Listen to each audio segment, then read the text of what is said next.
मेरी जीवनी भी माँ ने बनाया, तो मेरे पूर्व जन्म की भी सारी चीज़ें मुझे बता चुकी हैं।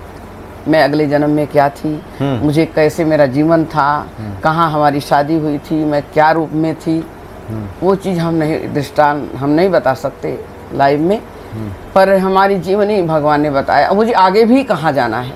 अच्छा जी, मतलब माँ के साधकों को सब पता चल जाता है। बिल्कुल। जय सिया राम। जय श्री राम। सृष्टि स्थिति विनाशानां शक्ति भूते सनातनी गुणाश्रय गुणमय नारायणी नमस्तुते। इस पृथ्वी के और खासकर कलयुग के साक्षात देवता हनुमान जी तो हैं ही, माता रानी की कृपा से भी, माँ दुर्गा की आराधना से भी सकल मनोरथ सिद्ध हो जाते हैं। माँ जब प्रसन्न हो जाती हैं तो मनुष्य की समस्त मनोकामनाएं पूर्ण हो जाती हैं। और माता रानी की एक साधिका हमारे सामने उपस्थित हैं। आप पूज्य माता जी राधा रानी जी हैं। आपका तो स्वयं नाम ही राधा रानी है और आप कथावाचिका भी हैं। और माता जी आपके इष्ट हैं, हनुमान जी की भी आप सेविका हैं। और एक प्राचीन हनुमान मंदिर यहाँ लक्ष्मी नगर में है। लक्ष्मी नगर ये शकरपुर में, जहाँ पे हम लोग उपस्थित हैं। स्वागत है आपका। जय सिया राम। जय श्री राम। जय श्री जी राम। जी। अभी आपसे बातें हनुमान जी को लेकर हो रही थी, बीच बीच में माँ दुर्गा की भी बातें सामने आ जा रही थी। और आपने बताया कि माँ तो आपकी इष्ट हैं और आपके साथ साथ चलती हैं। आपने वो भी संस्मरण सुनाया जब आप मानसरोवर यात्रा पे निकले थे। तो चूँकि ये देखा गया है कि इस कलयुग में हनुमान जी के साथ साथ अगर माँ दुर्गा की आराधना किया जाए तब भी सकल मनोरथ सब सिद्ध हो जाते हैं। सब सर्वा बाधा विनिर्मुक्तो धन धान सुतान विस्तृत मनुष्य मत प्रसादे न भविष्यति न संशय। कोई चीज़ संशय ही नहीं है। हमने तो अभी आपसे वार्तालाप हुई तभी मैंने कहा है, पर मेरी इष्ट देखिए, मैं 9 साल की उम्र से ही माँ की भक्ति करती हूँ। अच्छा। पर हमें इसमें पता नहीं था कि मेरे परिवार में सब लोग साधना में थे, बहुत अच्छे पोस्ट पर। मेरे पिताजी 3 घंटे तक एक पैर पर खड़े होकर पूजा करते थे, विदेश मंत्रालय में क्लास होना करते। तो हम लोग पूजा, देवी हमारी इष्ट कुल देवी है, तो हम उन्हीं की पूजा करते थे। पहले हम शिव जी का जल चढ़ाना, और फिर हमारे ज़माने में 10 से 4 बजे का स्कूल रहता था, फिर हम भाग करके स्कूल जाते। तो मेरी माँ कहती कि शिव की आराधना करो। उसके बाद जब हम अपने आप ही हम कुदरती अपने माँ भगवती की पूजा शुरू कर दी। मतलब 9 साल की अवस्था 9 साल पिताजी को देख करके आपके अंदर? हाँ जी, मेरे मन में आया मेरी कुल देवी है माँ भगवती। आपको ऐसी कुछ अनुभव की अपनी बातें बताऊंगी जो एकदम साक्षात्कार है। वो दृष्टांत में, वैसे सभी गुरु और महात्मा संतों ने मुझे मना किया है कि मत बताना किसी को। मैं आपको बताऊं भारद्वाज जी कि मैं अपने जीवन की जो स्थिति है वो तो हम सब समर्पयामि तम चरणम शरणम अर्पणम अस्तु मम शरीरम। अपने शरीर को हम उनके चरणों में अर्पण कर दें कि मेरे दुख भी सुख भी, भोजन में, पानी में, सोने में, रहने में, बैठने में, उठने में, और कोई भी कार्यशैली हमारी, हे माँ भगवती तुम करोगी, हम तुम्हारे लिए कर रहे हैं, हमारा कुछ नहीं है। जब सांसें नहीं हमारी है, ये तो ऊपर की मिट्टी का शरीर है, कभी भी चला जाए, लेकिन आत्मा तो हमेशा अमर रहती है। तो मेरे को जब जैसे ही थोड़ा थोड़ा हमारी भक्ति आगे बढ़ी, तो मैंने यही सोचा कि माँ भगवती को क्यों न सब कुछ समर्पित कर दिया जाए। तो मेरे गुरु कोई नहीं थे। तो शादी के बाद जब हम कुछ दिन बाद मेरी एक सुपुत्री हुई, उसके बाद मैं इनकी पूजा आराधना मैंने नहीं छोड़ी। हर अमावस्या को भी इनका हवन यज्ञ करना, और नित्य 13 अध्याय का पाठ में करती थी। अच्छा। संस्कृत में पाठ मैंने नहीं छोड़ा इनका, चाहे कोई भी कार्य होता था मैं कार्य करती थी और पाठ भी करती थी। सुबह जल्दी नहा धो करके पाठ करना। तो एक दिन कुछ ऐसे भी बातें आई, मैंने कि माँ मेरे समझ में नहीं आता कि मैं अपने आप ही सब कुछ करती हूँ, मेरा कोई गुरु नहीं है, तो हमें कोई रास्ता बताओ, हम किसको गुरु बनाएं अपने। यहाँ आए तो हमारे पति जी भी करते थे पूजा माँ की, तो उन्होंने कुछ कुछ हमको बताया, ऐसे करो। 4 बजे सुबह की बात है और सन 86 की बात बता रही हूँ मैं आपको, सन 86 की बात। सुबह 4 बजे एक सुंदर सा वस्त्र, सफ़ेद साड़ी में हमारी माँ भगवती के रूप में बिल्कुल बुजुर्ग रूप भी नहीं था, जैसे 60-65 साल की महिला होती हैं ऐसे रूप में। साधारण रूप में मेरे सिर पर उन्होंने हाथ फेरा और मुझे एक मंत्र दिया। अच्छा। मैं अपनी जीवनी बता रही हूँ। मंत्र दे करके और दुर्गा सप्तशती के पन्ने को पलट करके कवच, अर्गला, कीलक, अगन्यास, फिर पाठ, फिर ऐसे अगन्यास, फिर माला, फिर उन्होंने आज जो मंत्र दिया मुझे वो मैं नहीं बता सकती। जी। माँ का मंत्र है। वही मंत्र मुझे आज तक वही मैं मानती हूँ, वही मेरी सदगुरु है, वही मेरी गुरु। अच्छा, वही जपती हैं हाँ आप जी। निरंतर। अच्छा। और फिर उसके बाद हमने गुरु भी बनाया, इंद्रदेव महाराज जी हमारे गुरु हैं। लेकिन हमारा वही मंत्र चलता है। कुछ भी पूजा करूँगी मैं, ऐसे जैसे कोई आदमी पलट पलट करके मुझे बताए, ऐसे माँ ने मुझे बताया, ऐसे ऐसे पूजा करो। सन 86 से लेकर आज तक मैं वही पूजा कर रही हूँ और मुझे भगवती ने बहुत कुछ दिया है। बहुत कुछ की प्राप्ति हुई हमें। कहते हैं कि अगर बच्चों में पढ़ाई का मन नहीं लगता है, बहुत महिलाएं हैं आती हैं कहती हैं माता जी, और बहुत प्रश्न आते हैं हमारे पास कि बच्चों का मन नहीं लगता है, तो मैं तो उनको यही कहती हूँ कि उनको अर्गला पढ़ाइए। अच्छा। कोई डिप्रेशन में है तो कवच पूरा पढ़ें, संस्कृत में नहीं कर सकते तो हिंदी में पढ़ो, क्योंकि कवच पूरे अंग का है, मारक्षक है उसकी।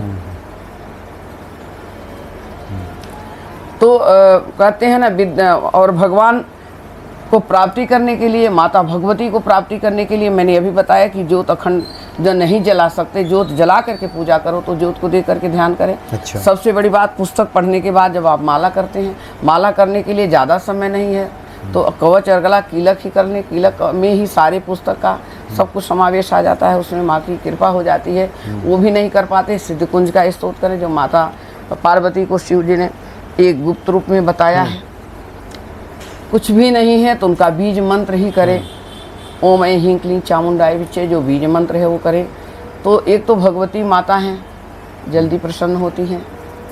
और कलयुग की अवतारे हमारे हनुमान जी हैं, तो हनुमान जी तो हमारे भगवती के ही पुत्र हैं। जी बिल्कुल। अजर अमर गुण नित्य सुत हो, रहूं सदा रघुनायक छो। तो भगवान को तो माता भगवती ने ही, माँ सीता जी, पार्वती, जगदम्बा भगवती ने उनको भी यही तो वरदान दिया था। तो मैं तो अपने इष्ट को ही मान के चलती हूँ। अच्छा, आपने बताया कि दुर्गा सप्तशती का पूरा पाठ का समय ना हो। हाँ। और कहा भी गया है कुंजिका स्त्रोत में कि अगर सिर्फ वही पढ़ लिया जाए, वही पढ़ लिया, 5 मिनट का है। दुर्गा पाठम फलम लभेत। हाँ, लभेत ऐसा कहा गया है। तो सिर्फ वही पढ़ लिया जाए तो क्योंकि वो पूरा पाठ का फल मिलता है, फल प्राप्त हो जाता हाँ, है। पूरे पाठ का फल प्राप्त हो जाता है उसमें। और हमें तो इतना अनुभव है, अब हर चीज़ तो सब कुछ कहा नहीं जाता है। जी। लेकिन अनुभव तो मुझे भी कुंडलिनी की जागृति हो चुकी है। मेरी जीवनी भी माँ ने बनाया, तो मेरे पूर्व जन्म की भी सारी चीज़ें मुझे बता चुकी है। मैं अगले जन्म में क्या थी, मुझे कैसे मेरा जीवन था, कहाँ हमारी शादी हुई थी, मैं क्या रूप में थी, वो चीज़ हम नहीं, दृष्टांत हम नहीं बता सकते लाइव में, पर हमारी जीवनी भगवान ने बताया। मुझे आगे भी कहाँ जाना है। अच्छा जी, मतलब माँ के साधकों को सब पता चल जाता जी है। बिल्कुल। ये मैं नहीं कह सकती कि कुछ पता ना लगे, पर भरोसा हो इष्ट पे, विश्वास। वैसे दुर्गा समर्पित जी कर का दो। एक मंत्र भी है कि मम सिद्धि व सिद्धि व स्वप्ने सर्व प्रदर्शया, जो भी मेरी सिद्धियां हैं उसको स्वप्न में दिखा दीजिए। स्वप्न में भी दिखा, हमें ज़्यादातर स्वप्न में ही मिलती अच्छा। हैं। और एक अनुभव ऐसा होता है कि जैसे मुझे कहीं जाना है और मैं बैठी हूँ, आपसे कोई वार्तालाप मुझे करनी है, तो मैं तुरंत ही माँ की तरफ देखूंगी, माँ करूँ या न करूँ। आत्मा से तुरंत ही होता, हाँ करो।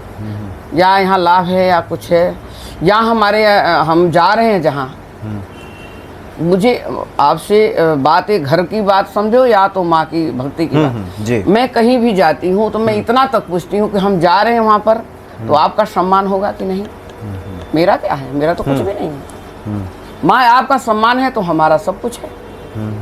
हाँ जाओ, सब ठीक है। अगर नहीं है, मैं पैर नहीं डाल सकती। माँ आपकी चीज़, आप जा रही हैं वहाँ पर, मुझे ले चल रही हैं, तो आपका होगा कि नहीं होगा। आपसे बात करूँ या नहीं करूँ, हाँ करो।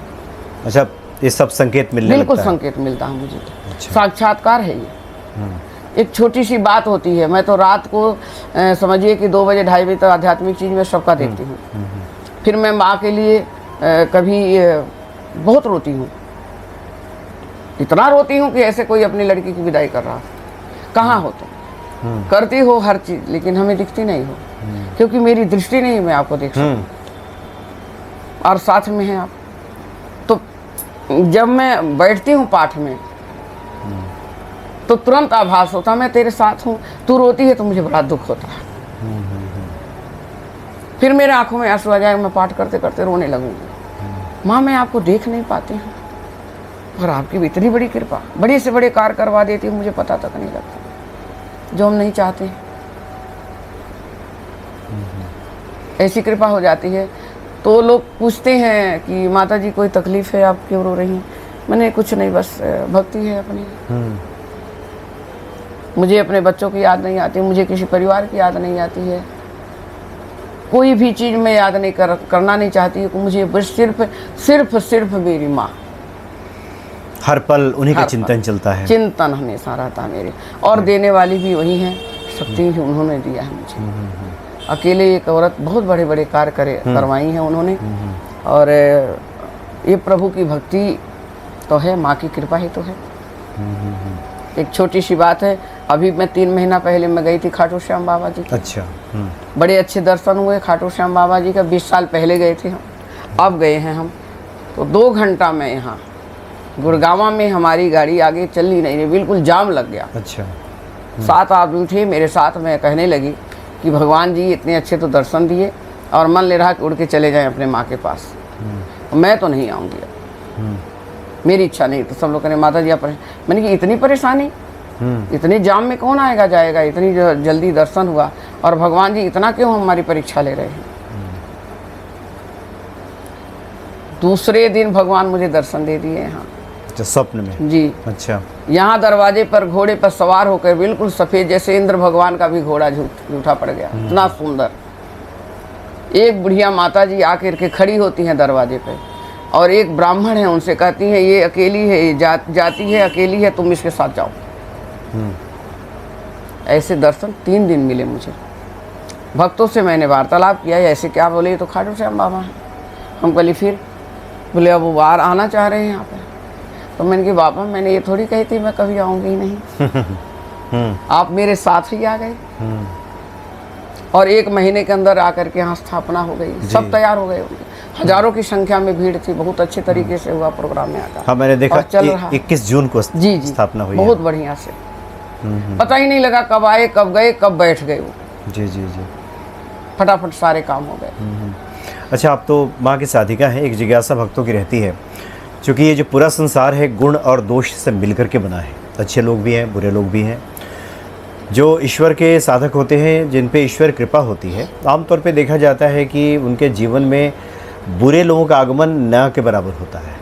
बुरे लोग खुद ही छट जाते हैं, वो आपके सामने ही नहीं आते, आपसे टकराते ही नहीं हैं। क्या ऐसा अनुभव बात है? सत्य में बहुत, सत्यता में बहुत अधर्मी भी मिलते हैं आपको, इस रास्ते के मोड़ को रोकने के लिए। अगर आप अच्छे कर्म करेंगे तो आपको भी दुनिया की बुराइयां मिलती हैं। बहुत मैंने सहा है, पर मैंने अपने माँ पे ही पूरा भरोसा रखी हूँ। चिंता मत करो, भगवती है ना साथ में। पूरे भारतवर्ष की मैंने यात्रा करी हूँ, कहीं बाकी नहीं है मेरा। चाइना से लेकर के, मलेशिया से लेकर के, विदेशों से लेकर के, हर जगह मैं गई हूँ। कहीं हमने फोटो नहीं लिया। अब सोशल मीडिया पर जाने लगा है 2-4 साल से, नहीं तो पहले से हमारी वीडियो बनती तो पता नहीं कितनी होती। बस मेरा एक ध्येय था, प्रभु जी मैं आपके चरणों में आई हूँ, सिर्फ आपकी मूर्ति मेरे हृदय में आनी चाहिए। 136 जगह मैं जा चुकी हूँ। अच्छा। और जब मैं पूजा करती हूँ तो सब भगवान जी मुझे दिखाई देते हैं, सबका नाम लेती हूँ मैं टोटल। मतलब ईश्वर की हर छवि? हाँ, हर सब छवि मेरे हृदय में है, कोई फोटो नहीं मेरे पास। आपकी फोटो नहीं चाहिए, आपकी छवि मेरे हृदय में चाहिए। तो मैं कैसे कहूँ कि देवता नहीं है कहीं पर? मुझे तो बहुत भरोसा है। और आप जो कह रहे हैं कि दूर हट जाते हैं लोग, तो ये भी सत्य है कि आप अच्छे काम करेंगे तो कुचाली लोग भी बहुत ज़्यादा आते हैं और अच्छे लोग भी आपके साथ ज़्यादा जुड़ते हैं। जो 100 आपके अच्छे होंगे तो कम से कम 20-30 तो आपके पीछे उपद्रवी तो मिलेंगे ही मिलेंगे हैं। ये हर जगह की बात है। और जहाँ तक है कि धर्म के काम में ज़्यादा मिलते हैं। सत्य पर चलने के लिए बहुत निष्ठा होनी चाहिए और बहुत पवित्रता होनी चाहिए, क्योंकि छवि न बिगड़े बस, हम तो यही कहेंगे। जी हाँ, जी हाँ, बिल्कुल। छवि पे अगर आँच आ गई तो सब धर्म खराब हो गया। जी जी। किसी मान लीजिए हम अभी कोई लड़की की शादी नहीं हो रही थी, मन माता जी क्या करें, तो उसको भी मैंने उपाय बताया है कि आप रोज एक माला करो, पति मनोरमाम देही। अच्छा। जिसकी शादी नहीं हो रही, जिस लड़की की ज़्यादा देर है, पति मनोरमाम देही। तो मनोरमाम देही, मनोरमाम की जगह पे नाम लेकर के, अगर कोई प्रेमी लड़की है, अपने को चाहती है, उस पति को चाहती है कि भाई हमारा प्रेम है, इनसे संबंध है, अच्छा घर बार है, कुल खानदान अच्छा, मैं तो ये नहीं कहूँगी जाति से दूसरी जगह जाओ, क्योंकि हमारा ये धर्म संस्कार नहीं कहता सनातन धर्म, और उसको सब चाहते हैं और कोई भी बाधा आती है नहीं, तो आप जरूर ये जाप करें। पति ऐसे पति मनोरमाम देही मनोवृत्तानुसारेण तारेम दुम संसार सागरस्य कुलोद भवाम। जी जी। ये जानते हैं, ये अर्गला में है। ये जो ये जाप करने से अच्छा वर मिलता है। पत्नीम की जगह पति कर दें, जैसे पत्नीम मनोरमाम देही। आप मान लीजिए पुरुष हैं तो पत्नी मनोरमाम देही, और स्त्री है तो पति मनोरमाम देही। अच्छा, स्त्रियां अगर अपने मनोनुकूल वर चाहती हैं, अपने मनो अनुसार हो, हमारे रक्षक हों, हमको चाहने वाले हों, तो मनोरमाम का मतलब होता है कि हमारे मन के कुल के अनुसार हों। तो ये मंत्र बहुत अच्छा होता है जी। इसको पुरुष भी कर सकते हैं, इसे स्त्री भी कर सकती है। पर सारी चीज़ ये है कि हम यही कहेंगे कि ब्रह्मचर्य हो करके, धर्म निष्ठा से हो करके, और भोग प्रसाद जो लें उसका थोड़ा सा जरूर ध्यान रखें कि लहसुन प्याज का वर्जित होना चाहिए। भोजन पानी और तो हम क्या नाम लें, जो गलत चीज़ खाते पीते हैं, वो सब चीज़ का इसमें बिल्कुल ही वर्जित हो जाता है, उसका परित्याग करना पड़ेगा। जी जी। और आपसे आप साधना में रहेंगे तो भगवान अपने आप परित्याग कर देंगे, ये भी जान लीजिए आप। धीरे धीरे वो कुमति निवार सुमति के संगी हो जाता है। सुमति के संगी, सुमति और कहते हैं ना, सुमत कुमत तो सबके उर रहे, ये तो दोनों तरफ है, पर भगवान की भक्ति में जो रहता है उसको भगवान थोड़ा दूर हटा देते हैं। तो इसके भक्ति हनुमान जी की करें या माँ की करें, माँ भी अपनी इष्ट हैं, आप माँ की भी भक्ति कर सकते हैं, वो भी जल्दी सुनती हैं, और हमारे हनुमान जी भी जल्दी सुनते हैं। तो जिसमें निष्ठा हो, संकल्प करके करें कि हमें अपने इष्ट पर भरोसा। थोड़ा सा दुख पड़ जाता, लोग घबरा जाते हैं, तो ऐसा नहीं होना चाहिए। यानी पूर्ण निष्ठा रख के, पूर्ण निष्ठा करके अपने इष्ट पे भरोसा रखें। और आपकी बातों से जितनी देर बातें हुई, उसमें बीच बीच में ज़रूर स्पष्ट हुआ कि अपने कर्मों पे विशेष ध्यान रखें। और कर्म प्रधान विश्व कर राखा, जस करहि तस फल चाखा। तो कर्मों पर विशेष ध्यान रखें। अगर आपके अच्छे कर्म होंगे और उसके बाद ईश्वर की आपको शरणागति मिलेगी, आप शरण में जाएंगे, तो आपके कार्य भी उतनी जल्दी सिद्ध होंगे। बिल्कुल। बहुत बहुत धन्यवाद आपका। जय जय सिया राम।